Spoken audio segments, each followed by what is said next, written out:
King Alfred. In the event of widespread and continuing and coordinated racial disturbances in the United States, King Alfred, at the discretion of the President, is to be put into action immediately. Participating federal agencies: National Security Council, Central Intelligence Agency, Federal Bureau of Investigation, Department of Justice, Department of Defense, Department of Interior. Participating state agencies under federal jurisdiction: National Guard units, state police. Participating local agencies under federal jurisdiction: city police and county police. And by the way, on the origin of the name, it says, next to an asterisk, 849 through 899, King of England, directed translation from the Latin of the Anglo-Saxon Chronicle. I should just mention before we get into the King Alfred plan, seriously, that... Continuing now with the King Alfred plan, having taken care of our FCC duties. Memo, National Security Council. Even before 1954, when the Supreme Court of the United States of America declared unconstitutional separate educational and recreational facilities, racial unrest and discord had become very nearly a part of the American way of life. But that way of life was repugnant to most Americans. Since 1954, however, that unrest and discord have broken out into widespread violence, which increasingly have placed the peace and stability of the nation in dire jeopardy. This violence has resulted in loss of life, limb, and property, and has cost the taxpayers of this nation billions of dollars. And the end is not yet in sight. This same violence has raised the tremendously grave question as to whether the races can ever live in peace with each other. Each passing month has brought new intelligence that, despite new laws passed to alleviate the condition of the minority, and minority is capitalized in this document, the minority still is not satisfied. Demonstrations and rioting have become a part of the familiar scene. Troops have been called out in city after city across the land, and our image as a world leader is severely damaged. Our enemies press closer, seeking the advantage, possibly at a time during one of these outbreaks of violence. The minority has adopted an almost military posture to gain its objectives, which are not clear to most Americans. It is expected, therefore, that when those objectives are denied the minority, racial war must be considered inevitable. When that emergency comes, and emergency is also capitalized, we must expect the total involvement of all 22 million members of the minority, men, women, and children, for once this project is launched, its goal is to terminate, once and for all, the minority threat to the whole of American society and, indeed, the free world. Chairman, National Security Council. Preliminary memo, Department of Interior. Under King Alfred, the nation has been divided into 10 regions. See accompanying map. In case of emergency, minority members will be evacuated from the cities by federalized National Guard units, local and state police, and, if necessary, by units of the regular armed forces using public and military transportation, and detained in nearby military installations until a further course of action has been decided. And then it lists the various regions here, and I would note that there are 10 of them, and I'm going to come back to that in a second. 1, Capital Region, that's obviously Washington, D.C. 2, Northeast Region. 3, Southeast Region. 4, Great Lakes Region. 5, South Central Region. 6, Deep South Region. 7, Deep South Region 2. 8, Great Plains Rocky Mountain Region. 9, Southwest Region. 10, A and B, West Coast Region, A being north, apparently Washington and Oregon from the map, B being down in Southern California. Then the memo goes on, no attempt will be made to seal off the Canadian and Mexican borders. Before continuing with the King Alfred plan, I'd just like to hearken back to a provision here of Rex 84. And let me go back. Rex 84, for those of you who are in the middle of this and are trying to follow and having a little problem, Rex 84, remember, is the confirmed plan mentioned at some length in the Sheehan affidavit that was put together by Oliver North and the folks over at FEMA Management.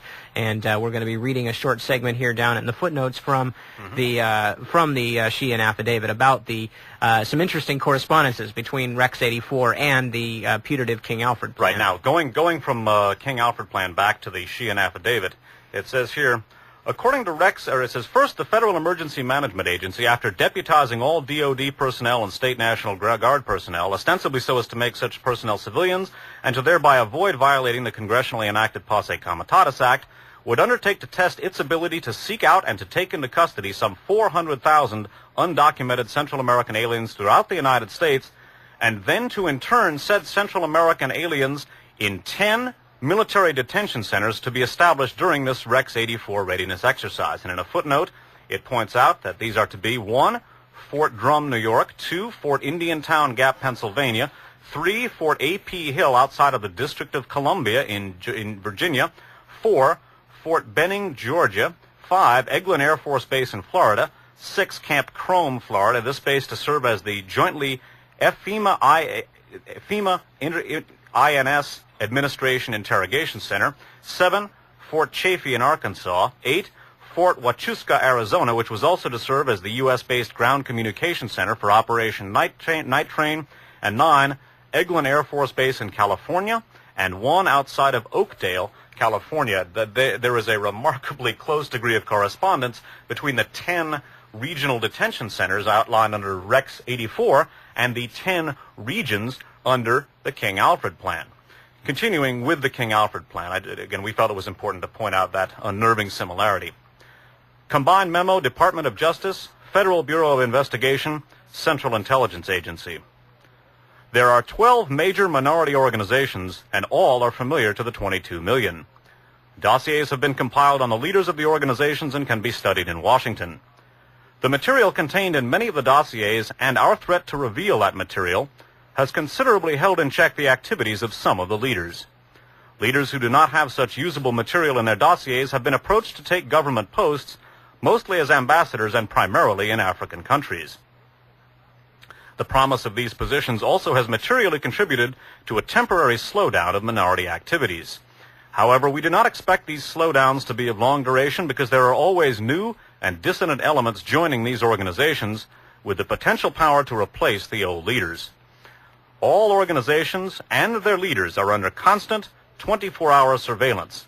The organizations are 1, the Black Muslims; 2, Student Nonviolent Coordinating Committee, or SNCC; 3, Congress of Racial Equality; 4, the Uhuru Movement; 5, the Group on Advanced Leadership, or GOAL; 6, the Freedom Now Party; 7, United Black Nationalists of America; 8, the New Pan-African Movement; 9, Southern Christian Leadership Conference; 10, the National Urban League, 11, the National Association for the Advancement of Colored People; and 12, the Committee on Racial and Religious Progress.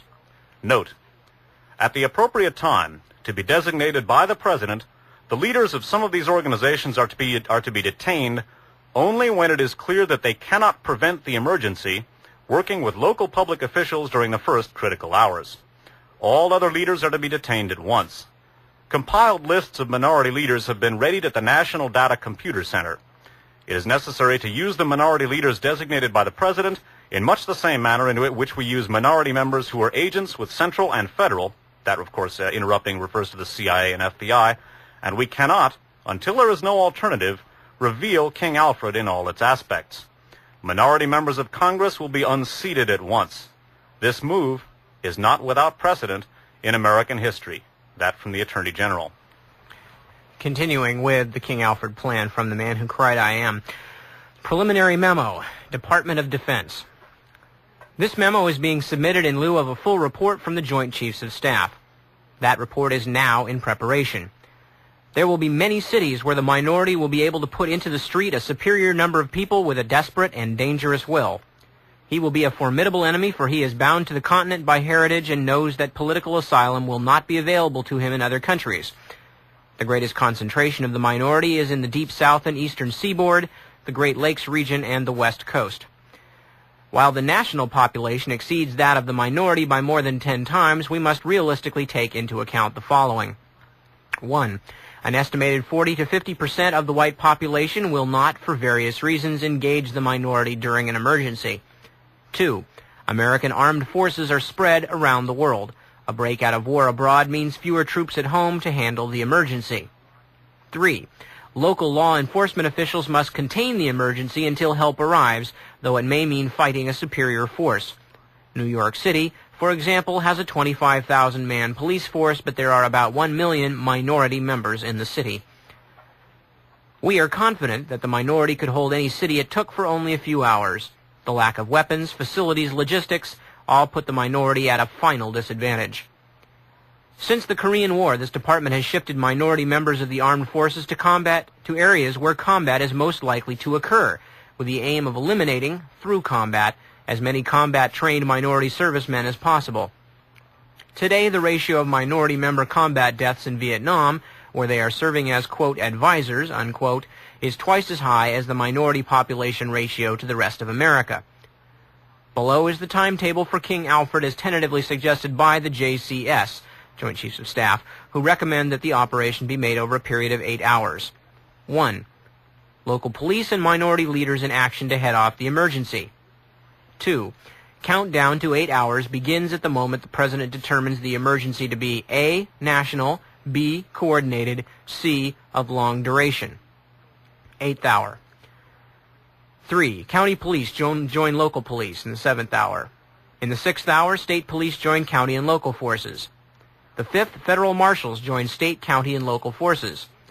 4th, National Guards federalized, held in readiness. Regular armed forces alerted, take up positions. Minority troops divided and detained along with all white sympathizers under guard. 8. That's in the 3rd hour, excuse me. In the second hour, all minority leaders, national and local, detained. President addresses minority on radio television, gives it 1 hour to end the emergency, the 1st. And then 0 hour, all units under regional commands into the emergency.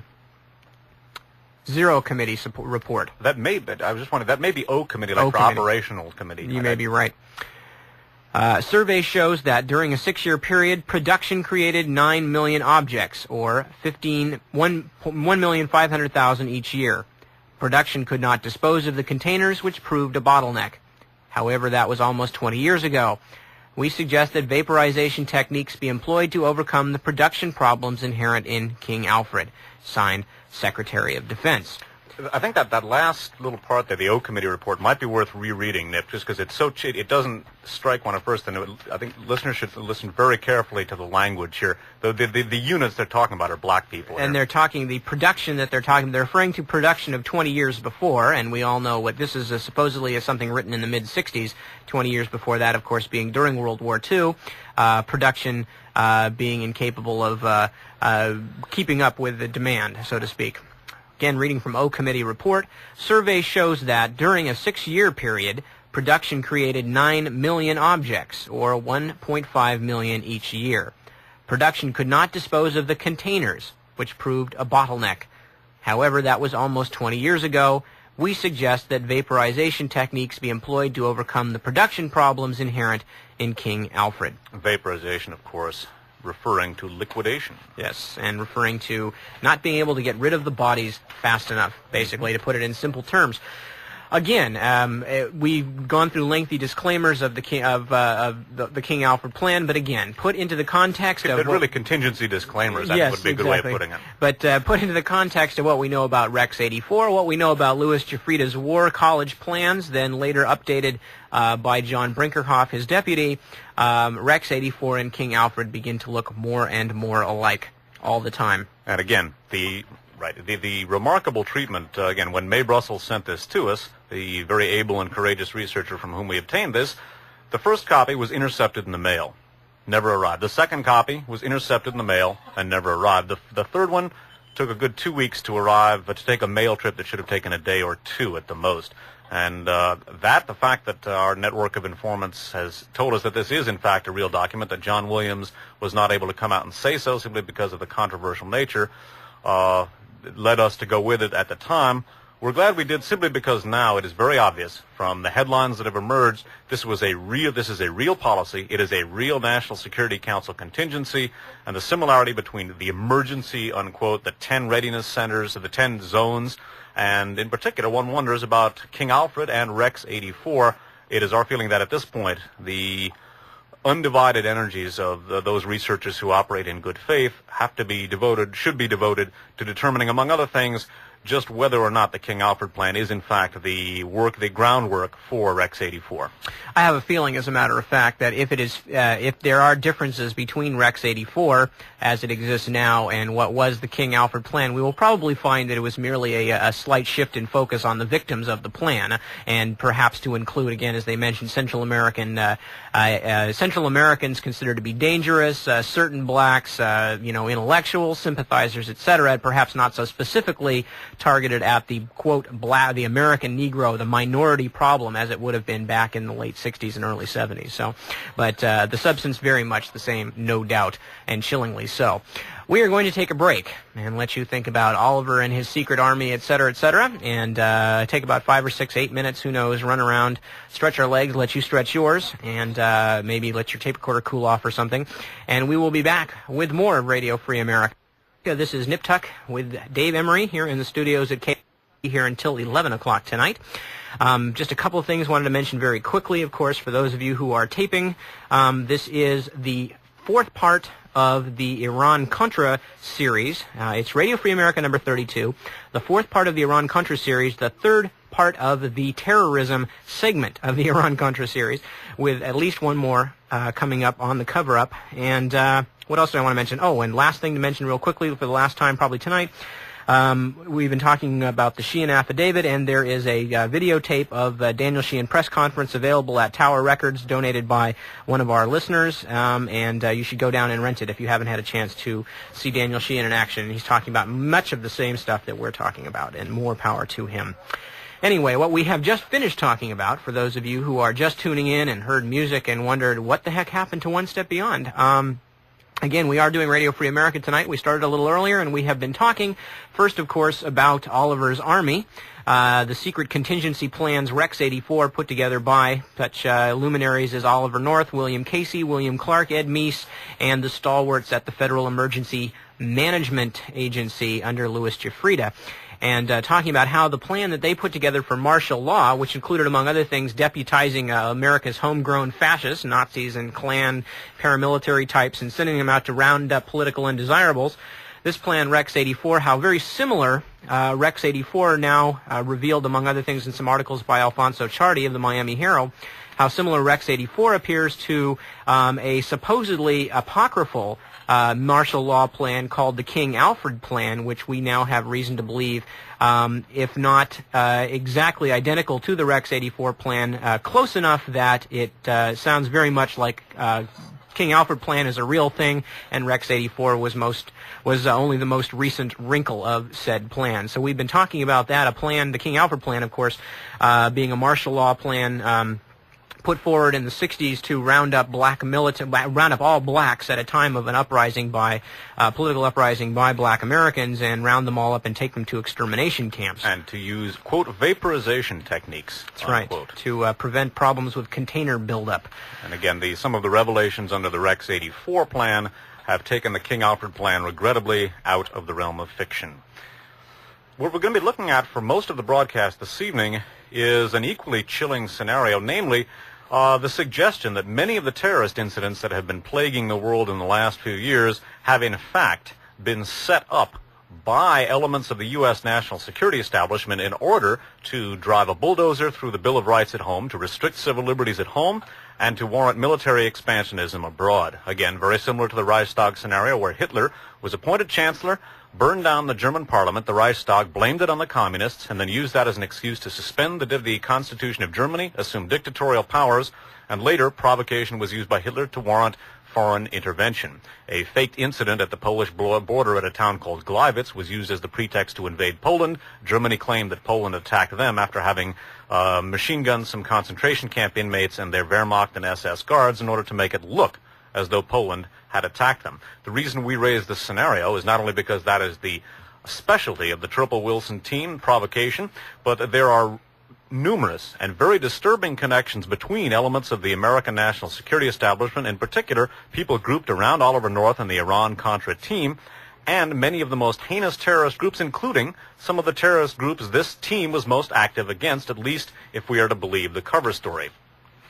A good example of that last that last scenario was carried in the San Francisco Examiner of Monday, April 20th of 1987.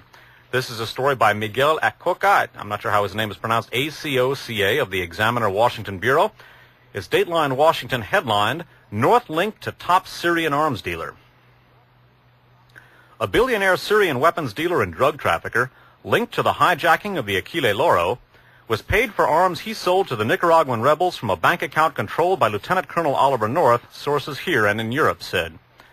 The weapons merchant, who operates from a palatial mansion in Spain's Costa del Sol, is Mansour al-Qassar, last name Al-Kassar 40, member of a prominent Syrian family, a broker for the Polish and North Korean state-owned arms industries, and a weapons supplier to Palestinian extremists in Western Europe and the Middle East, sources said. He made at least 3 major weapons shipments of Polish AK-47s, ammunition, rocket launchers, and SAM-7 anti-aircraft missiles to the U.S.-backed Contra rebels in 1984 and 85, the sources said. North's Contra supply network continued to buy from Al-Qassar with money from a Swiss bank account, despite official British warnings to the United States about Al-Qassar's background, the London Observer has reported. North is the former National Security Council aide who was fired last November for his involvement in the Iran-Contra affair. The New York Newsday newspaper, reporting Monday on the Al-Qassar-North connection, said it was unclear how North's private arms network approached Al-Qassar. Excuse me. And turning to the inside part of the article. Let's see. The New York Newsday newspaper, reporting Monday on the Al-Qassar-North connection, said it was unclear how North's private arms network approached Al-Qassar for the weaponry or whether the buyers knew of his background. But one recently retired intelligence official told the newspaper, quote, "The first time I ever threw his, Al-Qassar's name out, not knowing who he was, every alarm bell in Christendom rang. Then we quickly stepped back because we found out we had a cobra by the tail," unquote. The former intelligence officer said Al-Qassar's family, including several brothers, is, quote, "reputed to be the largest drug and arms dealing family in Syria," unquote. He said Al-Qassar buys arms wholesale for the Palestine Liberation Organization, which then retails them for profit. Newsday said a U.S. criminal record document dealing with Al-Qassar bears the label terrorist at the top of the page and claims he, quote, "has alleged ties to the Popular Front for the Liberation of Palestine, which is controlled by Dr. George Habash." The weapons shipped by Al-Qassar were shipped to Central America through the Portuguese firm Defex Portugal, the sources said. At least one weapons load went by air from Warsaw to Lisbon aboard a state-owned Polish airliner, one source said. Al-Qassar also bought weapons for the Contras through a British firm and sold weapons to Iran, sources said. The certificates necessary to ship the weapons from Portugal were provided by Honduran and Guatemalan military officers with close ties to the CIA and the Pentagon. Defex Portugal was associated with Energy Resources International, a Panamanian corporation that made at least 19 shipments from Lisbon to the Contras between 1984 and 6, according to Portuguese intelligence sources. Energy Resources was controlled by former CIA and military officers working for North. The former officers ran the Contra operation during the 1984-86 congressional ban on direct or indirect American military supplies for the rebels. Energy Resources is owned by Stanford Technology Corporation, a California firm controlled by Albert Hakim of Los Gatos. We'll be coming back to that later. Hakim is a business associate of retired Air Force Major General Richard Secord.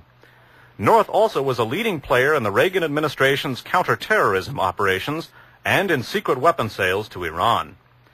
His activities in the Iran-Contra scandal are the object of investigations by 2 congressional committees and independent counsel Lawrence Walsh. Public congressional hearings on the scandal are scheduled to open May 5th. The irony in Al-Qassar's involvement with the Contras is his link to Mohammed Abbas, A-B-B-A-S, the terrorist leader who allegedly masterminded the hijacking of the Aquile Loro cruise ship. North was widely applauded in 1985 for organizing the mid-air interception of the airliner carrying Abbas following the hijacking of the ship in Egypt. Abbas, who is wanted in the United States for the murder of U.S. hostage Leon Klinghoffer on the Italian ship, was subsequently released by Italian authorities. Al-Qassar also has been linked to Abu Nidal, another terrorist wanted by U.S. authorities, sources said. Abu Nidal's real name is Sabri Al-Banna. Several things to take note of here.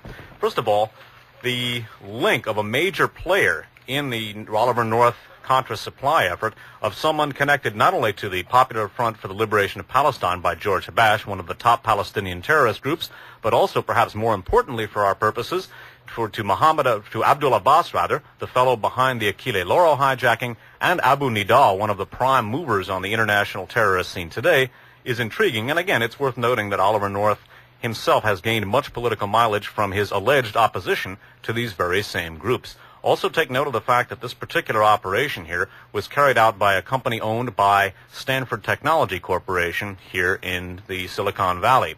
We're going to come back to Stanford Technology, its links, namely International Imaging Systems, with another company called TCI, and some other things here in just a second. But again, worth thinking about the connections between Oliver North, the all-American patriot, and the very forces he would have us believe he's working against. The question that we're asking is, does this association of others like it indicate, in fact, that if he's not an actual ally of these people, that he is willing to use them consciously in order to generate some of the effects that we have hinted at?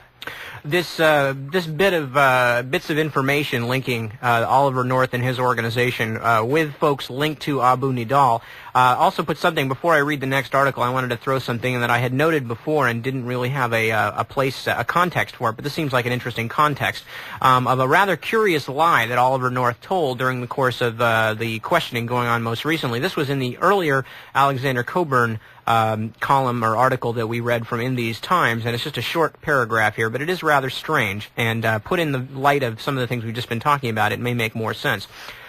Coburn writes, "A telling example of North's lying was his fervent tribute to the, quote, brave Major Steiner, who arrested the Achille Lauro hijackers as they stepped onto Italian soil from the plane forced down by U.S. fighters and handed them over to the Italian authorities." Now, that's what Oliver North claimed happened. This bears no resemblance to what actually happened. As news accounts made clear at the time, U.S. and Italian security personnel were present when the skyjacked plane landed. The Italian Carabinieri, which is the Italian police, got to the plane first and took charge of the Achille Lauro hijackers. The U.S. force on the tarmac, presumably commanded by the redoubtable Major Steiner, demanded that the Italians hand over the hijackers, hoping to fly them to the U.S., but after what was described at the time as a gunpoint confrontation, Steiner and his men backed down, and the Italians took the hijackers away.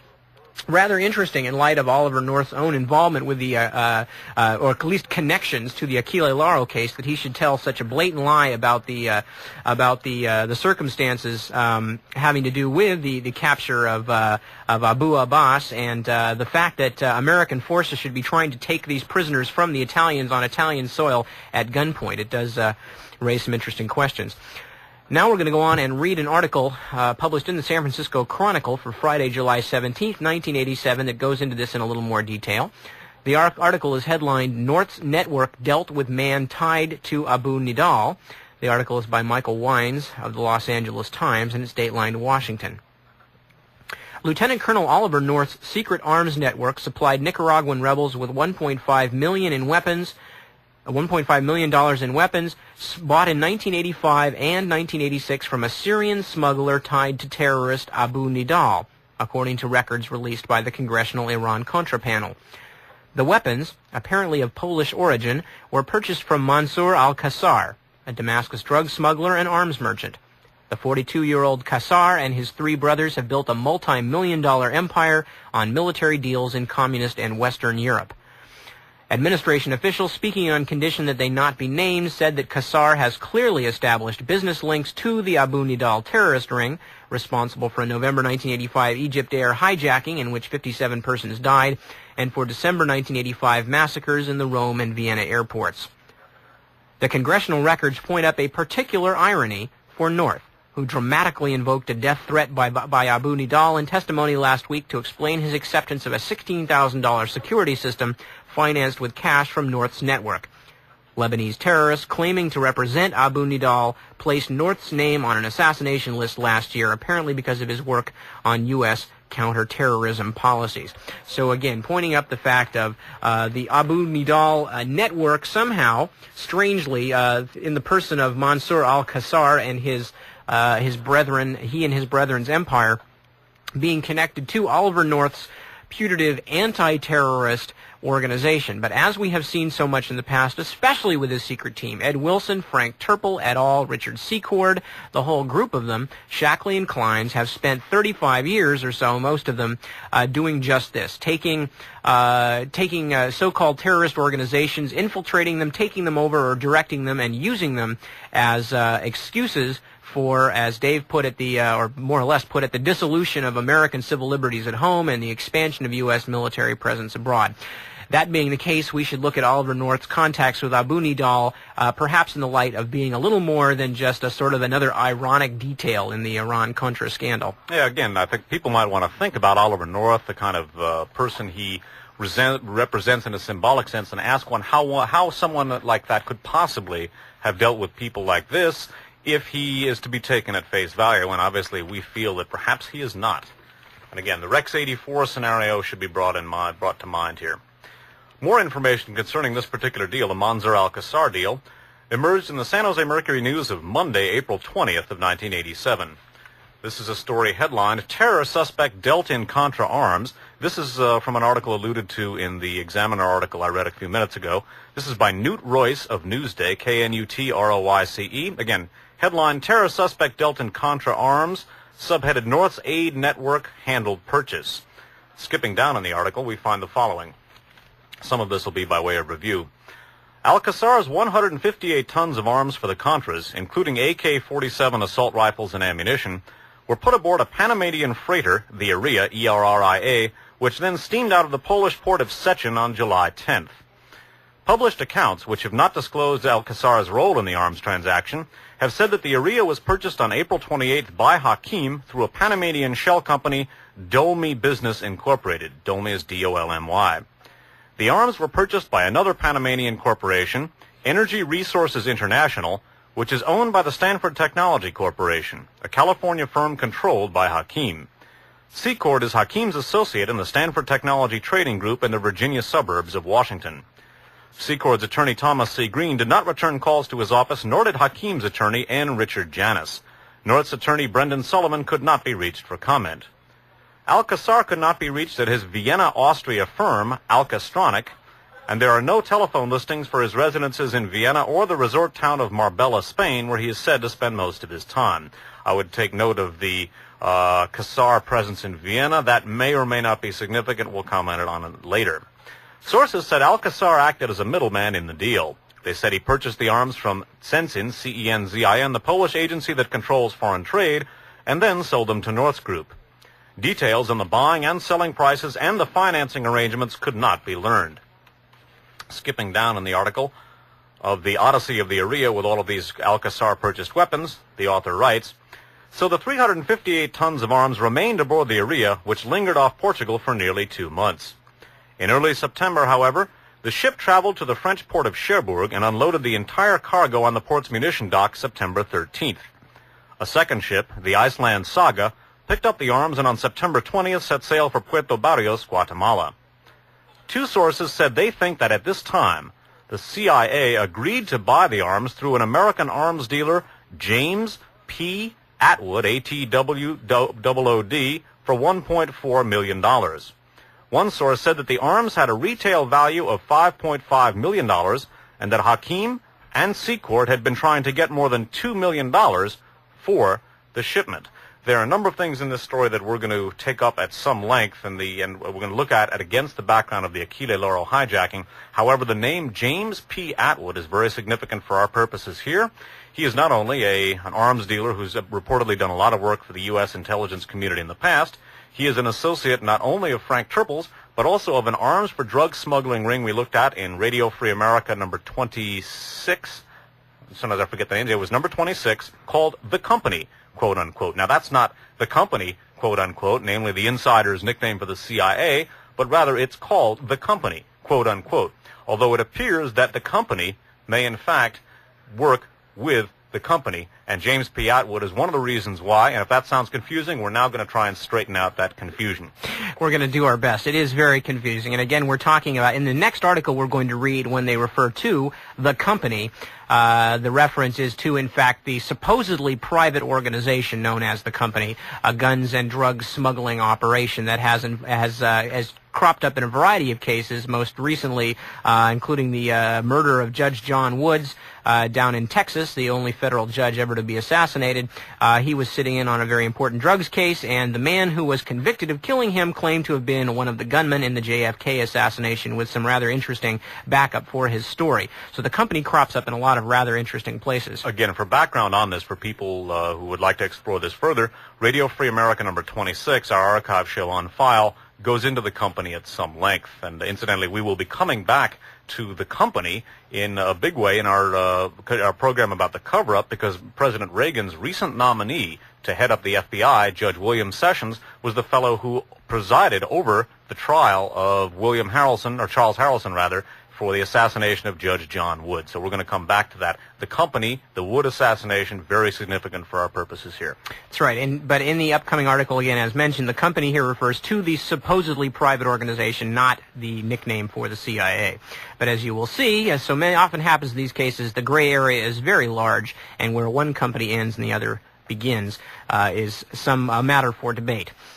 Anyway, what we're going to read for here is an unpublished manuscript by Jonathan Marshall that was, I guess it's the original draft for Parapolitics number 1. Parapolitics, a newsletter put together by Jonathan Marshall with the help of some other folks. Jonathan Marshall is currently editorial page editor for the Oakland Tribune. And again, we've used his work. He's also worked a great deal with Ted Rubenstein, who we have had a lot of help from and gotten a lot of good research work from. Anyway, reading from a draft for Parapolitics number 1. One of the key figures in the company was John Etheridge, E-T-H-R-I-D-G-E. John Etheridge, who surrendered last fall and is now cooperating with the authorities. He was a former aide to Congressman John Jenrette, Jr., who was defeated for re-election following his conviction in the Abscam case. According to a source familiar with the case, Etheridge was also the go-between for Frank Turple and Colonel James Atwood, an international gun dealer who sold large caches of arms abroad, particularly to Latin America. Should just insert, again, Atwood was the man mentioned in the last story that Dave read as being the supplier for some of the Contra arms supplies. Atwood had a history of service for U.S. intelligence agencies and is widely rumored to have done favors for the CIA, although he denies it. In 1978, he leased an island estate in a Salt Creek near Savannah, Georgia, to Bradley Bryant, kingpin of the Philadelphia branch of the company. Some unconfirmed sources claim that the estate doubled as some kind of mercenary training center. Bryant and Atwood fell out later in the year, and Atwood booted his associate out. So again, the connection here between John Etheridge, a man who, among other things, worked for not only the company itself, but also for John Jenrette. Jenrette, of course, remembered from the Abscam case, and his lovely wife, Rita Jenrette, who, among other things, helped to drive the fugitive Frank Turple to the airport so he could flee the country. And he has never come back, at least not publicly. Again, the link between Etheridge being the go-between between Turple and the aforementioned Colonel James Atwood, international gun dealer, and also apparently a part of Oliver North's little network. And again, Jeb Bradley Bryant of the company also retained the services of James Atwood for a relatively short period. Harkening back to a couple of the connections of the company that we talked about in Radio Free America 26, before we go on with some more information about the company, one of the things that we brought to mind was not only that Charles Harrelson, the fellow eventually convicted of assassinating Judge John Wood, he claimed a couple of interesting things. He claimed that the Drug Enforcement Administration had had Judge Wood killed in order to cover up their own role as conspirators in the narcotics traffic. In Radio Free America number 29, as well as our four-part series, or was it 24, 5, 6, 7, 8, five-part series on the intelligence services role in the narcotics traffic, revealed that, in fact, such a claim is far from fantastic. Also, Harrelson claimed that he was one of the triggermen in the assassination of John Kennedy, and in an interesting article by Gary Mack, an assassination researcher, we saw connecting links between Charles Harrelson and a number of Dallas area organized crime figures involving, among others, Jack Ruby and intersecting with the organized crime network of Santos Trafficante. Santos Trafficante, investigated by the House Select Committee on Assassinations following his boast, or because of his boast that Kennedy would be assassinated long before Kennedy was, and he gave this scenario. Worth noting because Santos Trafficante, as we looked at in RFA number 29, was a key member of what the Christic Institute termed the Shooters Team, and many members of the secret team go back to Station JM Wave, headed by Theodore Shackley, the campaign on the Bay of Pigs, and the Santos Trafficante Shooters Team. That's why we bring it up here, and we'll be coming back to it in the cover-up section. Just wanted to mention real quickly that Charles Harrelson's allegations about the DEA and about his suggestion that the DEA had bumped off Judge Woods to cover up their own involvement in the drug traffic did not come after. It came sometime before the breaking of the Iran-Contra story, which, of course, brought a lot of this stuff out in the public eye and made it a lot more politically possible to come forward and say, yeah, we were working for the Drug Enforcement Agency, or we were working for the CIA when we were illegally smuggling drugs, as many currently indicted drug dealers have said, most of them probably with great truthfulness. However, Harrelson's case was actually up, in 1979 or 80? 79, 80, yeah. And long before any of this stuff had come out, and at the time, of course, as usually happens, is regarded as the purest sort of fantasy by most people. But again, as we have one step beyond, and Mae Brussels listeners have known for a long time, and as most of the public is now getting a chance to sort of know since the Iran-Contra thing broke, these kinds of things are going on all the time, and Charles Harrelson's words begin to seem more and more truthful as time goes by.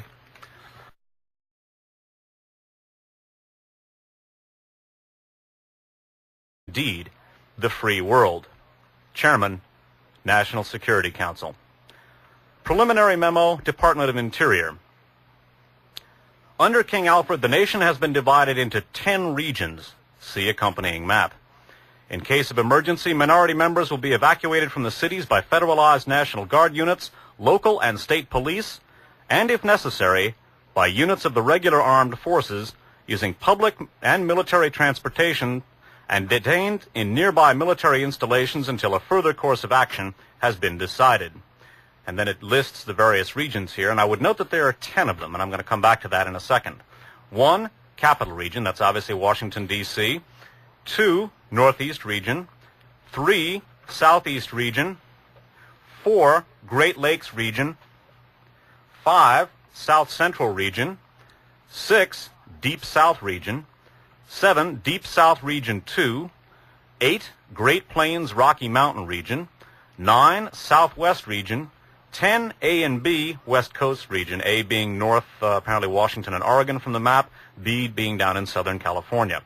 Then the memo goes on, no attempt will be made to seal off the Canadian and Mexican borders. Before continuing with the King Alfred plan, I'd just like to harken back to a provision here of Air Force Base in Florida, 6 Camp Crome, Florida, this base to serve as the jointly FEMA-INS Administration Interrogation Center. 7, Fort Chaffee in Arkansas. 8, Fort Huachuca, Arizona, which was also to serve as the U.S.-based Ground Communication Center for Operation Night Train. And 9, Eglin Air Force Base in California, and 1 outside of Oakdale, California. There is a remarkably close degree of correspondence between the 10 regional detention centers outlined under Rex 84 and the 10 regions under the King Alfred plan.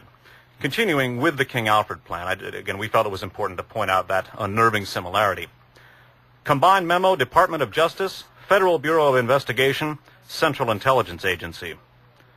There are 12 major minority organizations, and all are familiar to the 22 million. Dossiers have been compiled on the leaders of the organizations and can be studied in Washington. The material contained in many of the dossiers and our threat to reveal that material has considerably held in check the activities of some of the leaders. Leaders who do not have such usable material in their dossiers have been approached to take government posts, mostly as ambassadors and primarily in African countries.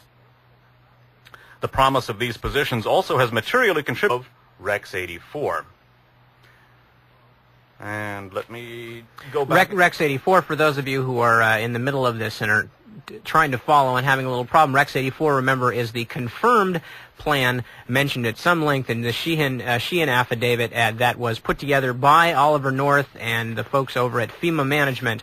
And we're going to be reading a short segment here down in the footnotes from the Sheehan affidavit about the some interesting correspondences between Rex 84 and the putative King Alfred plan. Right now, going from King Alfred plan back to the Sheehan affidavit, it says here, according to Rex, it says, first, the Federal Emergency Management Agency, after deputizing all DOD personnel and State National Guard personnel, ostensibly so as to make such personnel civilians and to thereby avoid violating the congressionally enacted Posse Comitatus Act, would undertake to test its ability to seek out and to take into custody some 400,000 undocumented Central American aliens throughout the United States, and then to in turn set Central American aliens in 10 military detention centers to be established during this Rex 84 readiness exercise. And in a footnote, it points out that these are to be 1, Fort Drum, New York; 2, Fort Indiantown Gap, Pennsylvania; 3, Fort A.P. Hill outside of the District of Columbia in Virginia; 4,